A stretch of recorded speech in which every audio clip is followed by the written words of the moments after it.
It's officially 10. We have been trading above the London buy side.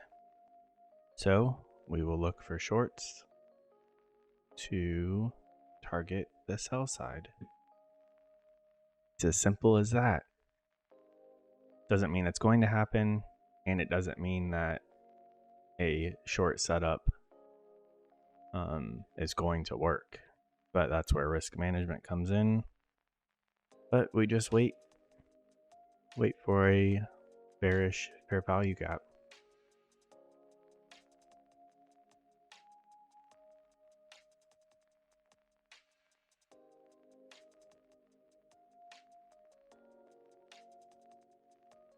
We did have this gap back here, which we had an entry after 10. I think we can get in with one. We'll put a stop up there at the top. And if we get another entry, maybe we can get in something else. It's on the 1 minute though, so all my back testing has been only on the 2 minute. But like we saw the other day, the 1 minute had a decent entry. But we can try one contract and see if it works. And then if we get another one, we can add in. So ideal entry would have been, I guess on this candle, 10 o'clock. So 7. But that's why we only entered with one. Many wicks to make clean gaps, but we're going to be targeting down here at 510, 622, or kill it when we get to this red line, or right before the red line. I have the red line at 12:02, so it's easier to see when we make the candle at noon. This is a lot calmer. Doing one contract at a time though. I was just always trying to think about when I work my way up to minis, when I cross that threshold to go to 1 mini, I'm not going to be able to scale because I'm going to have 1 mini. So that's why I always just try to do my whole position size in and out at the same time. But I was thinking about it last night. We don't have to go from 1 contracts to 2 to 3 to 4 to 9 to 10 and then switch over to 10 minis. I mean, 1 mini. We can do what we're doing now, where we enter with one micro at a time. I don't know what I just said. Instead of entering with like 3 micros at a time and then, you know, building our account up and then 4 at a time, then building our account up, then 5 at a time, all the way up to 9. And then once you get to 10, that's the same as a mini. So in my head, I was thinking when I get to that point, we'll just switch over to 1 mini. So I can't scale 1 mini in and out. I think a better way would be, obviously we can change this when we get there, but a better way would be to do what we're doing now, where we allow ourselves a max of 3 micros, and you are allowed to do 1 at a time. And then say, you know, as we build our account, then we can allow up to like 5 or 6 or 7 at a time. At that point, we can switch from entering with 1 to entering with 2 at a time. And then still like a max like 6, but do 2 at a time. And then you go back to allowing the max up to like 8. So you're doing 2 at a time with a max of 8 and so forth. So anyways, instead of switching over to 1 mini, you just do the micros and allow up to like, I don't know, 16 micros at a time,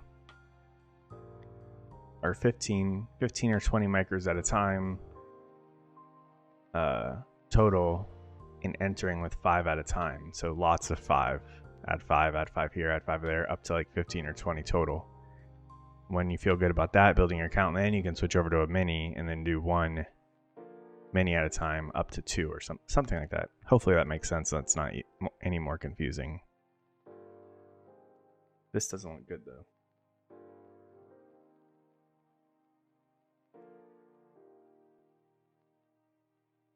If we were to trade past this fair value gap and this low, we could probably add another one. That kind of invalidates that whole gap.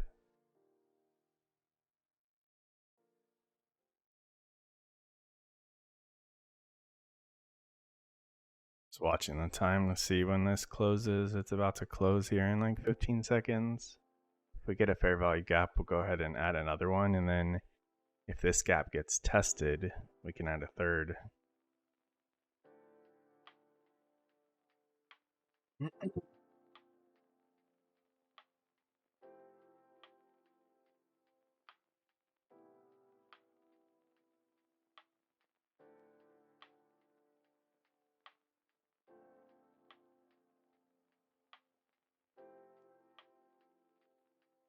Since we kind of closed right there, I'm not going to add a third just yet.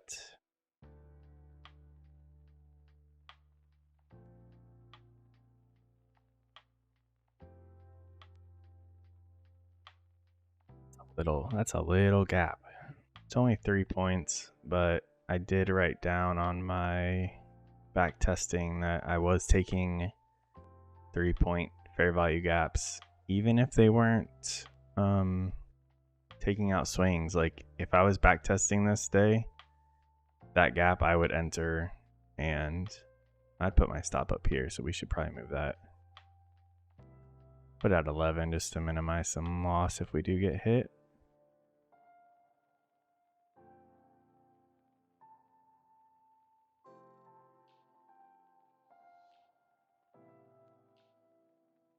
I won't add a third because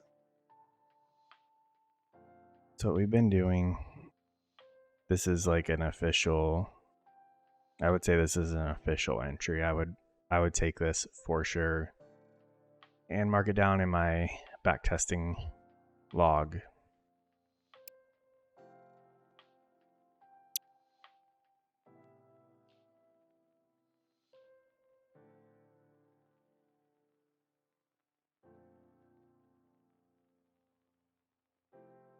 Can we go lower? Like I said, we have 3 options to get out of this. Hits our stop, hits our profit, or we exit at noon.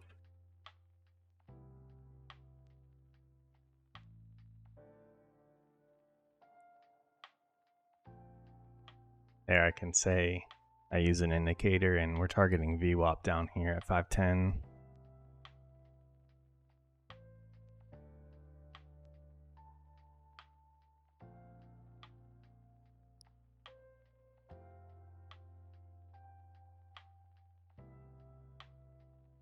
Let me tell you,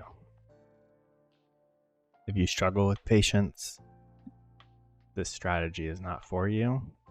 Or if you want to just bite the bullet and deal with it, this strategy will teach you patience.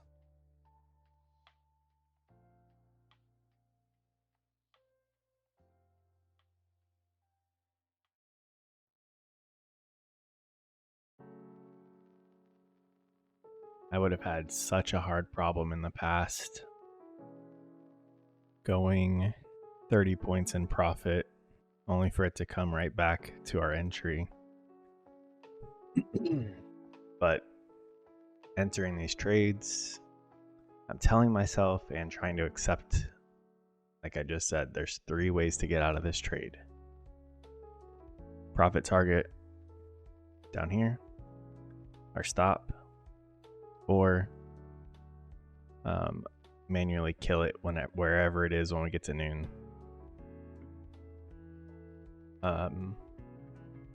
Had I done that yesterday with both trades in the morning and the afternoon, the morning trade would have been 100 points instead of 77. And then the afternoon would have been 8 points. I don't know what we got on it, but killing it at the end of the day at 4 would have been 8 points of profit. even though it did go to 40, 44 points.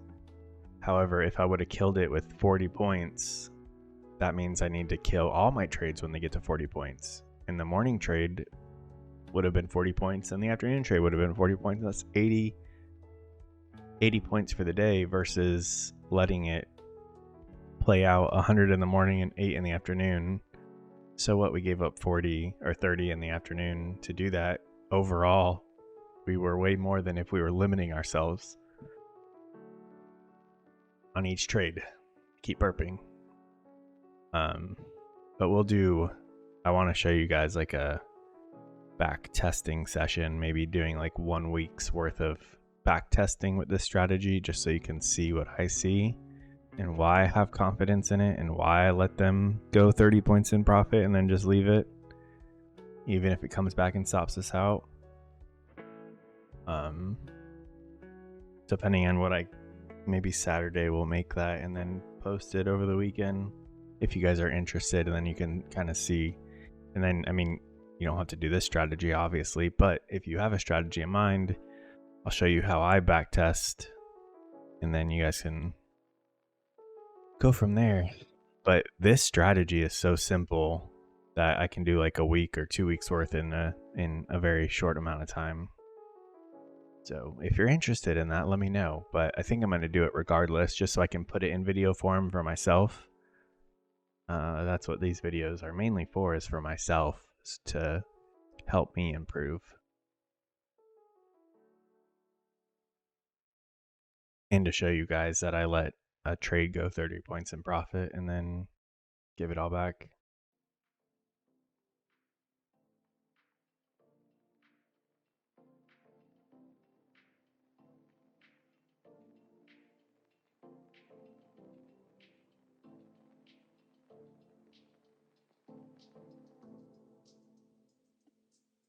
Uh-oh.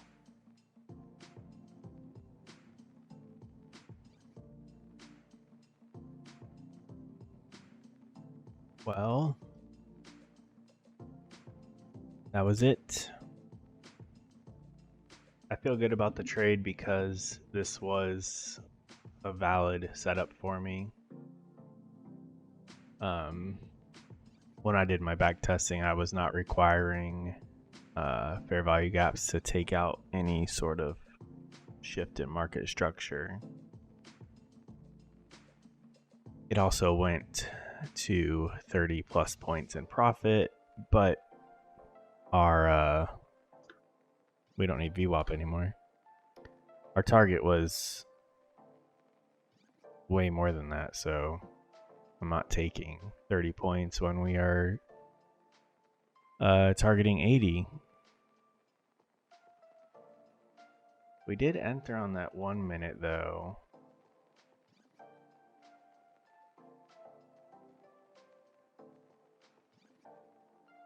But again, the 1 minute's something new that I was been looking at just like as of this week, I think, right? I didn't want to keep 3 contracts all the way up there.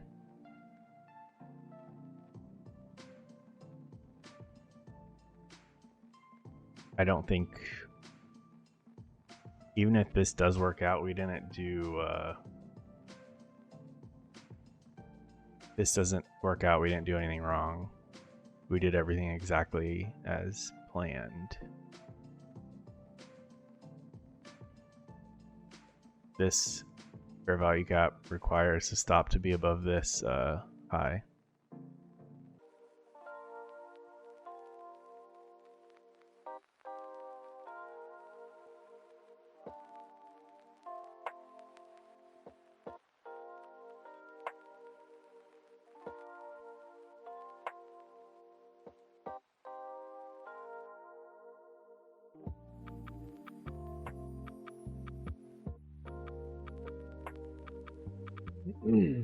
All right, so that last trade definitely didn't need to do.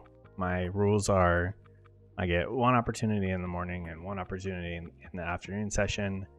I felt okay taking that trade that you just saw, because it was a setup, so it's not like I just like blatantly threw a trade out there. However, I don't do that when I back test. I take the first setup, and if it works, it works. If it doesn't, it doesn't. I think I only need to allow myself a second chance in a certain session if the first trade I took was not a setup. My first trade was a setup, so I feel okay about it. Looking back on it though, I mean, the 2 minute, look at how wiki it is. It's just so choppy. Obviously, I'm sure somebody made money off of this, but just nothing was setting up for me. Even we had they were small fair value gaps, but they were valid in my opinion. They met my requirements that I back tested, especially this one that you just saw. But as you know, that didn't work.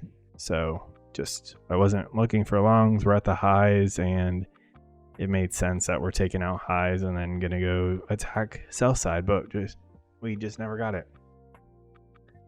I did take another trade this afternoon. However, I don't have it recorded because I was out and about. I was looking on my phone on Tradervue on there. The setup is super easy to spot, so I felt comfortable. Like, I'm not disappointed that I took a trade when I was not fully focused, because the setup and the strategy is very simple. So it's not like hard to spot. I can just look at the charts and see if there's something there. But let's just go ahead and go over that. So here's the lunch session. Pretty tight range, only like a 30-40 point range, but we have the high marked, we have the low right there. It's underneath that right there at 12. Anyways, I was paying attention. Once I saw buy side was taken out, started to look for something. Just kept opening my phone and looking around. Right here we have a high, low, higher high, displacement, taking out a swing. That's like picture perfect ICT setup right there. Picture perfect. Buy side. Now we're going to go attack sell side. So got in there. As you know, didn't work. We just keep on ripping. So there's the entries on Tradervue. It's kind of hard to see. And then here they are on Tradervue. It's all sloppy because I was doing it on my phone, and I did one contract at a time. So then when I was placing the exits, it's really hard to drag on. I don't know if you've ever tried on Tradervue, but it's hard to drag them to be exactly where you want. So I just kind of put them near the highs, and sure enough, they all got hit a few moments ago. Just was one of those days. It's just one of those days that this strategy doesn't work. It's not a big deal. That's where the risk management and the stops come in place. As you saw yesterday, we could have had, if we followed the strategy perfectly, over 100 points in one day. And today, if I followed my strategy perfectly, we would have only lost 13 points on that trade. And then if we go back to, I did enter on that 1 minute back here, but I'm going to base it off of like this 2 minute. We didn't enter that one, but those are kind of like the same. So let's just look at this one. So 16 and 13 points. 30 points ish. So today should have been a 30 point only loser based on the strategy, whereas we just made 100 points yesterday. Not a big deal. Doesn't work every day, and when it does work, or when the setup doesn't even present itself every day, when it does, it doesn't mean it's going to work. Some days it works and gives you lots of points. Some days it doesn't, and it takes back a few points. In the grand scheme of things, it should be profitable. And we'll go over that in a video this weekend. So make sure you tune in and are ready for that. But that's my day. Let me know how your day was. And we'll see you all tomorrow after we're done trading then. Forgot to show you guys the damage from today. If you're still sticking around, I'm just throwing this at the end of the video if you wanted to see it. So minus 320 after commissions. That one trade should be taken off of there. We should have only taken 2 trades today.